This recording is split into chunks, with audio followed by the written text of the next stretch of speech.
The scarlet macaws that nest in Belize's dense rainforests are among the most sought-after birds in the world.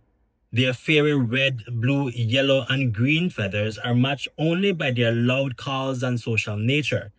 In captivity, they can live for more than 70 years, and on the black market, a single bird can sell for as much as 15,000 US dollars.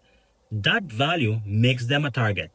If you guys videoed today, you would see how noisy they were. Right. So when we're canoeing up, and they hear you, if they're inside a nest, the first thing that they would do is they would poke their head out, and they're very bright red, so you is easily for you to spot them, and then they start to vocalize. So even if you're far away, you would be able to hear them. And so for a poacher, that's something that's really good for him, right? For us, it's also good because then we can easily identify a nest. But for a poacher, also it's very good for him if he comes in to trying to take the chicks. Many years ago, Guatemalan poachers shot adult macaws out of the sky and collected the wounded birds. Today, they scale 50 to 70-foot quam trees, removing chicks before they can ever fly. They would walk for up to 2-3 days. We know they use these areas because in their descriptions, when we have detained them and arrested them, we have noticed, and on the interviews they talk about Pine Ridge. So we know that they used to reach way up here. And in their description, they used to take them 2 days to be able to reach the target point. Once they reach there, then they do the same like what we do. They would climb the trees, extract the chicks, and then they would return back again to Guatemala. Guatemalans have over the years indicated to us that they have seen and they have recorded that it could be up to 25 parrots in average per year that could be moved from Belize into Guatemala. It is used only as a pet, it's just like, it is an emblematic species, a rare bird. So of course the value actually increases for that. In other countries, you have seen that some drug lords, for example, would want to have a giraffe, a tiger, a rhino. So it's only specific individuals who probably can pay for that amount of money. And macaws also are part of illegal wildlife trade. We know that over the years. It is one of the species targeted a lot in Mexico, Guatemala, and here too. Half a century ago, scarlet macaws populations across Belize, Guatemala, and Mexico were collapsing. But new data from Friends for Conservation and Development (FCD) shows the decline has slowed. As of mid-June 2025, FCD recorded 23 active scarlet macaws nets.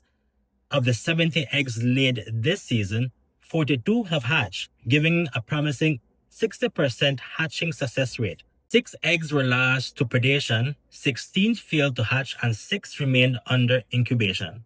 Each stolen chick feeds a global illegal wildlife trade worth up to 23 billion US dollars annually. Much of the Scarlet Macaw monitoring is done in the Chiquibul Forest Reserve, which is co-managed by Bullridge Company Limited. FCD co-manages the Chiquibul National Park. After a period of uncertainty, FCD had its license renewed to continue monitoring the birds for 2 years. This is after Bullridge provided the Forest Department a no objection letter, as it has done constantly in the past. And threats persist beyond Belize's border. In Guatemala, traffickers continue to supply buyers seeking macaws as status pets. Y se logró identificar a pequeños grupos de recolectores, intermediarios y todo eso que acumulaban entre 2 hasta 15 y 17 individuos de guacamayas para el comercio. El costo de una guacamaya en el mercado, de acuerdo a los trabajos hechos, ha llegado hasta un valor de 15,000 quetzales. Entonces, es una forma de vida que de grupos de personas que están en la zona que se han dedicado a eso y que es bastante difícil de controlar porque cada vez cambian, modifican sus técnicas, sus tácticas, sus estrategias para poder desarrollar el tráfico. So despite strict wildlife laws, enforcement remains uneven across the region.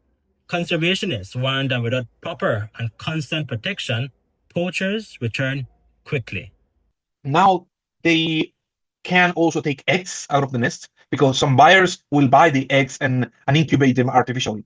But usually, we'll talk about what usually happens. Usually they take those birds and bring them back home, feed them with masa and water, and just to take them into a certain size, maybe 90 days, when the chicks already have the full feathers, and then they put it on sale.